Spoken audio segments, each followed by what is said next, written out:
Club football's biggest stage, Champions League, produced a spectacle in the past 2 days. The first legs of the Champions League quarterfinals have been delivered, and while some of the giants couldn't be separated just yet, we saw winners on the second day. While Atletico beat Dortmund 2-1 in the first leg, the focus was on the Barcelona Paris Saint Germain clash.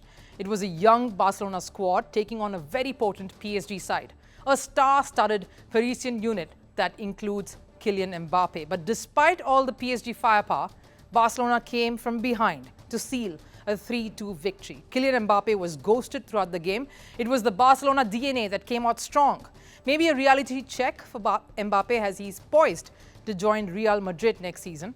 That Barcelona aren't walkovers even at their lowest point. Champions League in Spain is like a match made in heaven. Spain has amassed 19 Champions League titles. Out of those 19, 5 belong to Barcelona. A clear indication that they have what it takes to be champions. History, legacy, and that hunger to win under any circumstances ought to have passed on hands, as was witnessed last night. Paris Saint Germain hosted Barcelona in the first leg of the quarter-final.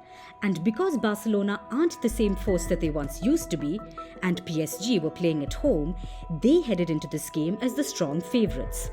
But a young Barcelona side defied all odds in an impressive come-from-behind win. It was Rafinha's double that sealed the game in Barcelona's favour.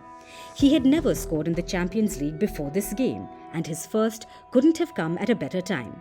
The Brazilian delivered when it mattered the most. It was his pace that outdid the PSG defence, and a swift Rafinha freely moved in the penalty area. The 27-year-old had a total of 6 shots at goal, the most by any player on the day. And he's not done just yet. With one more leg left to seal the win, Rafinha aspires to go for glory.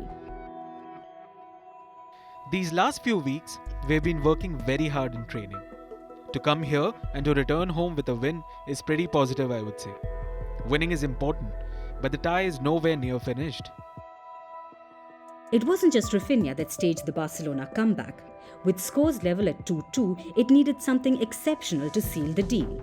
Andreas Christensen then came off the bench to head the winner from a corner.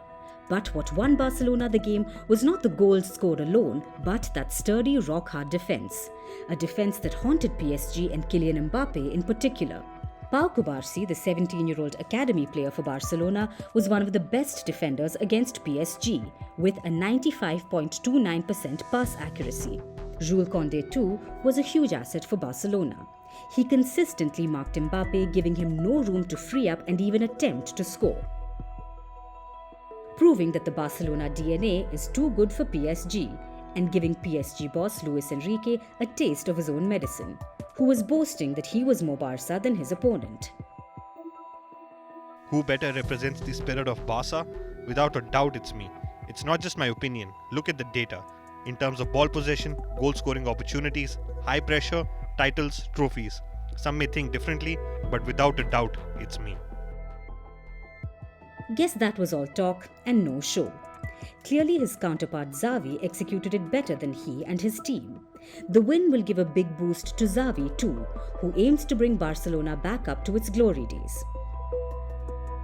For one man, this loss would be the most bitter pill to swallow, Kylian Mbappe. This was a reality check that even if Barcelona are not at their prime, they will come out of nowhere to stifle him. Mbappe may be PSG's greatest ever. He's won a lot of domestic tournaments with this side. But one thing that has eluded him is a Champions League title. So the third quarter-final clash against Barcelona was key for Mbappe personally. With him touted to leave next season, a Champions Trophy title with his boyhood club is the stuff of dreams, putting him in the spotlight to shine. But the game told a story far from it. From poor passes to leaving ball possession and far too many missed chances, the young Barcelona squad was too good for the World Cup winner. The pressure on him to come back strong in the return second leg is immense.